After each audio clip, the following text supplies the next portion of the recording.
C'était en 1908. Nos chefs d'état-major nous ont regroupés en vitesse sur le parking du bunker. C'était pas dans leur habitude. Ils avaient l'air nerveux, affolés même. On comprenait pas ce qui se passait. Apparemment, il y aurait eu une explosion pas très loin. Ils avaient beau tenter de minimiser l'affaire, mais on savait tous que quelque chose de grave s'était passé. On a ressenti la secousse de l'explosion jusque dans les murs du bunker. Allez, tous dans les camions, plus vite que ça. On a été divisé par section et on est monté sans rien dire. C'est fou parce que d'habitude on était bavards, mais là rien. On se regardait tous sans rien dire. Je pense qu'on n'était pas préparés à vivre un truc pareil. C'était une opération d'une envergure qu'on pouvait pas imaginer. Et plus on roulait, plus d'autres camions se joignaient au convoi. On s'est tous regardés. Et je pense que c'est là qu'on a compris qu'on n'en reviendrait peut-être pas. L'air est devenu dense, on voyait plus les camions qui nous suivaient. Puis on entendait des tirs, on se cramponnait comme on pouvait, ça sifflait. D'un coup le convoi s'est arrêté.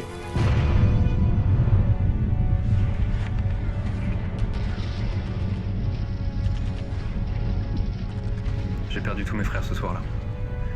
Tout d'un coup, les coups de feu ont cessé. Je me suis retrouvé seul, face à moi-même, face à un ennemi invisible. Je me suis jeté au sol, je hurlais. J'avais tout perdu. J'attendais le coup de grâce, mais au lieu de ça, de puissantes lumières jaillirent des cendres de l'explosion. Elles étaient là, face à moi. C'était comme si elles cherchaient à communiquer avec moi. En fait, c'est étrange. Ils avaient l'air d'avoir peur de moi, comme moi j'avais peur d'eux. Puis les phares ont disparu dans la fumée, et ils m'ont laissé partir. Me voilà quelques instants plus tard sur une colline à regarder les étoiles. On voyait toute la vallée d'ici. C'était l'un des plus beaux moments de ma vie. J'avais l'impression que chaque étoile que je regardais était un de mes frères tombés. C'est comme si je pouvais leur parler, leur dire adieu. Bon, si je comprends bien, vous aurez rencontré des extraterrestres, c'est ça?